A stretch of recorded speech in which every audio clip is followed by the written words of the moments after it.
Hello everyone, आप सभी को एक बार फिर से मेरे नए वीडियो में आप सभी को स्वागत है। तो मैं इस चैनल पर जो हूँ RGPV यूनिवर्सिटी से रिलेटेड जो भी नोटिफिकेशन आती है मैं इस चैनल पर अपलोड करने वाला हूँ। तो अगर आप लोग इस चैनल पर नए हैं तो चैनल को ज़रूर सब्सक्राइब कर ले ताकि जब भी मैं वीडियो डालूँ नोटिफिकेशन आप तक पहुँच जाए। तो मैं अभी जो हूँ RGPV university B Tech 4th semester students EX students का जो है सिलेबस को जो है डिस्कस करने वाला हूँ। EX electrical and electronics engineering से जो भी स्टूडेंट्स अभी 4th सेमेस्टर में हैं उनका मैं अभी सिलेबस को डिस्कस करने वाला हूं। और साथ ही साथ मैं इसमें इम्पोर्टेंट क्वेश्चन जो कौन सा यूनिट से ज़्यादा क्वेश्चन आती है मैं उसको भी बताने वाला हूं। तो अगर वीडियो अच्छा लगे तो लाइक, सब्सक्राइब एंड शेयर ज़रूर कर लें। तो चलिए मैं वीडियो को स्टार्ट करता हूं। पहला क्या है, ये फर्स्ट सब्जेक्ट मेरा कॉमन रहता है, सभी ब्रांच के लिए कॉमन रहता है, मैथ थर्ड। ये जो है पहले भी मैकेनिकल वाले पहले पढ़ लिए होंगे, कंप्यूटर साइंस वाले का भी पहले पढ़ लिए हैं, लेकिन EX स्टूडेंट्स का जो है 4th सेमेस्टर में मैथ थर्ड पढ़ना होता है। तो सभी ब्रांच के लिए कॉमन है। तो चलिए देखते हैं इसमें कौन कौन सा यूनिट है। मॉड्यूल फर्स्ट, यहाँ पर जो है फर्स्ट मॉड्यूल में क्या क्या पढ़ना है उसको देखते हैं और क्या इम्पोर्टेंट है। फर्स्ट मॉड्यूल जो है 8 घंटा का क्लास है इसको, और बहुत ही इम्पोर्टेंट है। इससे जो है काफ़ी ज़्यादा क्वेश्चन आती है, 2-3 क्वेश्चन तो इससे यूनिट मॉड्यूल 1 से ही रहता है। जैसे यहाँ पर जो है सॉल्यूशन ऑफ पॉलिनोमियल ट्रांसजेंडरल इक्वेशन, इससे जो है एक क्वेश्चन फिक्स है कि रहता ही है। जैसे यहाँ पर बाइसेक्शन जो भी मेथड्स होता है वो से पूछ देता है। बाइसेक्शन मेथड्स हो गया, न्यूटन रेपल्सन मेथड हो गया, या रेगुलर फॉल्सी मेथड हो गया, फाइनाइट डिफरेंस से भी रहता है। रिलेशन बिटवीन ऑपरेटर्स और interpolation using Newton's forward and backward difference formula. मतलब इससे जो होता है काफ़ी क्वेश्चन रहने वाले हैं। तो जो भी मेथड्स है यहाँ पर बाइसेक्शन पूछ देता है, और न्यूटन रिपल्सन मेथड पूछ देता है, रेगुलर फॉल्सी मेथड पूछ देता है। तो जो भी मेथड्स है उस मेथड्स को अच्छी तरीके से पढ़ लेंगे। मैं अगले वीडियो में जो हूँ सभी मेथड्स का जो इम्पोर्टेंट क्वेश्चन है मैं एक एक कराने वाला हूँ। तो चैनल को ज़रूर सब्सक्राइब कर ले ताकि जब भी मैं वीडियो डालूँ आप तक नोटिफिकेशन पहुँच जाए। अब दूसरा यूनिट देखते हैं, न्यूमेरिकल मेथड्स है मॉड्यूल 2 में। ये 6 आवर का क्लास है। इसमें जो है बहुत ही इम्पोर्टेंट है, ये क्वेश्चन जो है हर एक बार पूछ देता है। ये वाला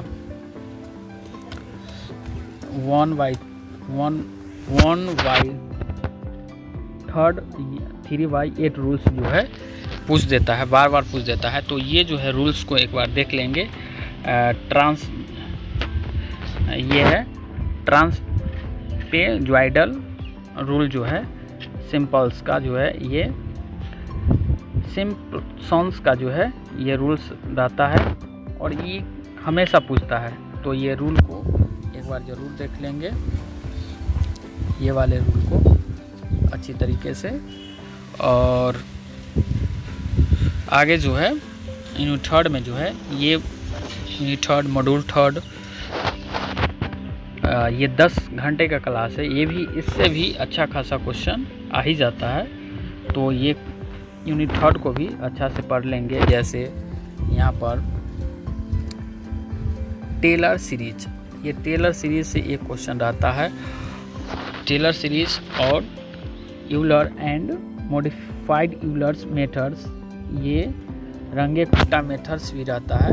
ये भी एक क्वेश्चन इससे भी रहता है। तो इसको जो है अच्छा से पढ़ लेंगे। और यूनिट 4 में देखते हैं यूनिट 4 में क्या है, transform calculation. Transform calculation 8 hour का क्लास है, जिसमें से आपको लैप्लास और तो जो है इसमें जो है यूनिट 4 में लैप्लास को अच्छा से पढ़ लेंगे। तो क्योंकि फोरियर सीरीज से आता नहीं है क्वेश्चन, 1-2 क्वेश्चन आता है ना ही के बराबर, लेकिन ज़्यादातर जो होता है लैप्लास से क्वेश्चन डाला हुआ रहता है।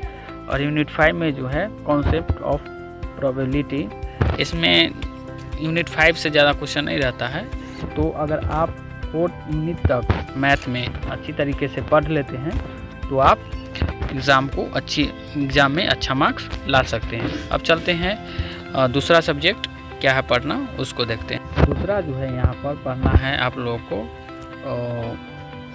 मशीन फर्स्ट में पढ़ना है आप लोग को ट्रांसफार्मर 1, उसके बाद ट्रांसफार्मर 2 भी पढ़ना है, और 3 फेज इंडक्शन मोटर को पढ़ना है, और 3 फेज इंडक्शन मोटर 2 पढ़ना है। बहुत ही इजी है, जो आप मशीन में पढ़े होंगे इसी में transformer 1, transformer 2, 3 phase induction motor 1, 3 phase induction motor 2। तो ये बहुत ही इजी है, जो पहले मशीन में पढ़े होंगे आप 3rd डिप्लोमा में, वही सब है। यहाँ पर अलग अलग कर दिया है, यूनिट बना दिया है। उसके बाद क्या है, सिंगल फेज मोटर है, तो ये देख लीजिए, बहुत ही इम्पोर्टेंट है। तो इस सभी को पढ़ लीजिए, और मैं सबका जो है इम्पोर्टेंट क्वेश्चन भी अपलोड करने वाला हूँ। तो चैनल को ज़रूर सब्सक्राइब कर लीजिए, ताकि जब भी मैं वीडियो डालूँगा आप तक पहुँच जाएगा। अब चलिए देखते हैं अगला जो है सब्जेक्ट क्या है पढ़ना 4th सेमेस्टर में। तो यहाँ पर जो है डिजिटल इलेक्ट्रॉनिक्स लॉजिक डिज़ाइन, ये जो है इलेक्ट्रॉनिक्स वाले स्टूडेंट्स का है। ये इलेक्ट्रिकल में नहीं पढ़ाया जाता है, बट इसे बहुत ही इजी है, पढ़े होंगे। नंबर सिस्टम एंड कोड्स बहुत इजी है, इलेक्ट्रॉनिक्स वाले स्टूडेंट्स का है, तो ये भी अच्छा मार्क्स इसमें भी उठा सकते हैं। क्या पढ़ना है, यूनिट फर्स्ट में पढ़ना है नंबर सिस्टम एंड, यहाँ पर नंबर सिस्टम एंड कोड्स पढ़ना है, जो में कि डिजिटल नंबर के बारे में, bisectional, binary, decimal, hexadecimal, BCD code, concept of probability, बहुत ही इजी है, तो इसको भी पढ़ लीजिए यूनिट फर्स्ट में। यूनिट सेकेंड में क्या है, कॉम्बिनेशन सर्किट में half wave, full wave, half wave rectifier, and gate, और गेट, नॉर गेट, ये यूनिट 2 में पढ़ना है। ये भी बहुत ही इजी है यूनिट 2 भी, तो अच्छा से इसको भी पढ़ लेंगे। यूनिट 3 में क्या है, सीक्वेंशियल लॉजिक सर्किट, इसमें क्या पढ़ना है, इसमें भी वही पढ़ना है, लेकिन इसमें HR flip flop, F flip flop, D flip flop, JK flip flop, तो ट्रिगर पढ़ना है, मास्टर स्लेव फ्लिप फ्लॉप, बहुत ही इजी है। इसमें कुछ ज़्यादा पढ़ दिया है, बट यहाँ पर SR flip flop, JK flip flop, SR latch, NAND gate, NOR gate, ये सब पढ़ ही चुके हैं, तो ज़्यादा मेहनत करने की कोई ज़रूरत नहीं है। यूनिट 3 में भी बहुत ही इजी है यूनिट 3 भी। अब देखते हैं यूनिट 4 को, रजिस्टर और काउंटर है। रजिस्टर एंड काउंटर भी ये थोड़ा इलेक्ट्रिकल स्टूडेंट्स के लिए नया है, तो इसको भी पढ़ लीजिए। नया क्या है, ये भी पढ़ा हुआ है। सिंक्रोनस काउंटर हो गया, counter, MOD number, down counter, up down counter, ये थोड़ा नया है, पढ़ा नहीं होगा इलेक्ट्रिकल में, कोई बात नहीं है, इसको पढ़ लेंगे। यूनिट 5 में जो है random access memory, timing, wave form और मेमोरी डिकोडिंग, इंटरनल कंस्ट्रक्शन, तो ये भी बहुत इजी है, इसको भी पढ़ लीजिएगा। यहाँ पर RAMs, ROMs, PLA, programmable, array logic, PAL, ये सब बहुत इजी है, इसको पढ़ लेंगे। अगला जो सब्जेक्ट है आप लोगों को पढ़ना है पावर सिस्टम 1, ये बहुत ही इजी सब्जेक्ट है पावर सिस्टम 1 और बहुत ही मस्त लगता है पढ़ने में। तो चलिए इसमें क्या क्या पढ़ना है उसको देखते हैं। यूनिट फर्स्ट में जो है आप लोगों को पढ़ना है an overview electrical energy generation के बारे में, background structure and components of power network. Power generation के बारे में जो भी पढ़ना था, सोलर से, विंड से और thermal power plant, nuclear power plant, जो भी पावर प्लांट से एनर्जी का जनरेशन था उस पावर प्लांट को हम इसमें पढ़ने वाले हैं। तो बहुत ही इजी है। उसके बाद साथ ही साथ utilisation factor, cost electricity, capital cost, fuel and operation cost, बहुत ही इजी है, मस्त पढ़ने में लगता भी है ये। तो सही से इस सब्जेक्ट को पढ़ेंगे इलेक्ट्रिकल स्टूडेंट वाले। यूनिट 2 में जो है transmission line and components and underground cable, तो इसमें भी पढ़ लेंगे, ये भी पढ़ा हुआ ही होगा। Introduction of register and capacitance of transmission line, calculation of inductance for single phase and three phase. उसके बाद क्या है GMR, GMD, बहुत ही इजी है ये सब। उसके बाद क्लासिफिकेशन ऑफ केबल के बारे में पढ़ना है, ज़्यादा हार्ड है नहीं, तो इसको एक बार पढ़ लेंगे। यूनिट 3 में जो है transmission system and performance transmission line, यहाँ पर यूनिट 3 है। यूनिट 3 क्या, उसमें क्या पढ़ना है, medium long transmission line, there ABCD parameters, T parameters, nominal, pi, सब थर्ड सेमेस्टर में भी पढ़े होंगे और यहाँ 4th में भी दिया है। यूनिट 4th में क्या पढ़ना है, इंसुलेटर के बारे में पढ़ना है। इंसुलेटर हो गया, mechanical design, types of conductor हो गया, यूज ओवरव्यू ट्रांसमिशन लाइन में, types of line support and tower, distribution of conductor, over transmission tower, spacing between conductors. इसमें कंडक्टर के बारे में पढ़ना है, कौन सा ट्रांसमिशन लाइन में कौन सा कंडक्टर का यूज करेंगे, डिस्ट्रीब्यूशन लाइन में कौन सा कंडक्टर का यूज करेंगे, कितना केवी का हम वोल्टेज ट्रांसमिट करते हैं, डिस्ट्रीब्यूट करते हैं, उन सभी चीज़ को जो है हम यूनिट 4th में देखने वाले हैं। यूनिट 5th में जो है हम लोग पढ़ने वाले हैं voltage control and distribution system. इसमें क्या क्या पढ़ना है देख लीजिए।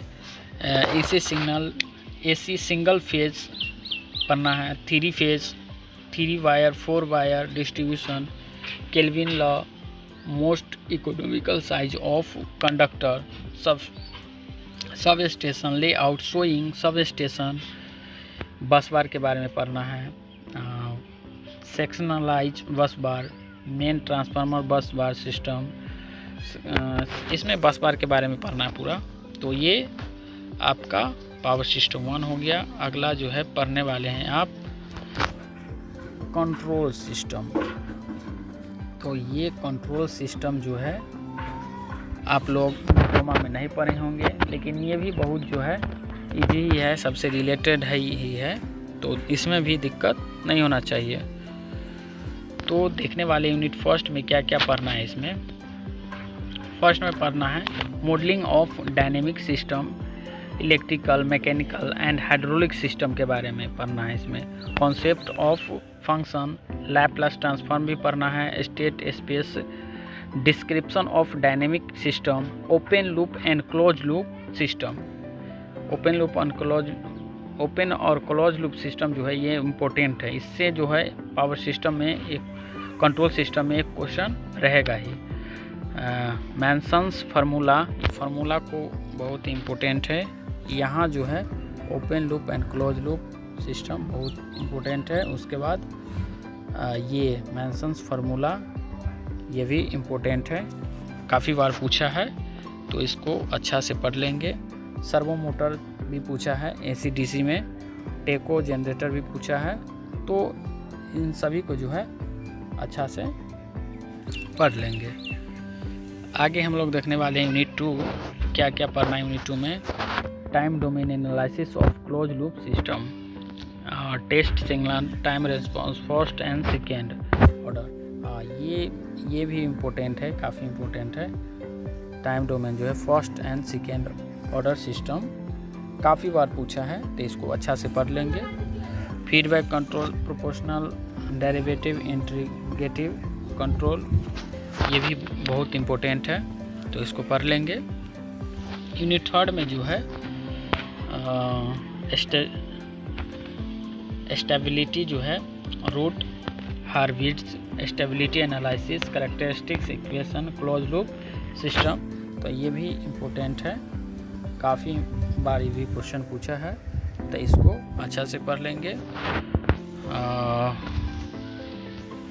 नेक्स्ट जो है unit 4 frequency domain analysis, board plots, effect of adding poles and zero. हाँ, पोल्स एंड जीरो भी काफ़ी बार पूछा हुआ है, तो इसको भी पोल्स एंड जीरो को देख लीजिएगा अच्छा से।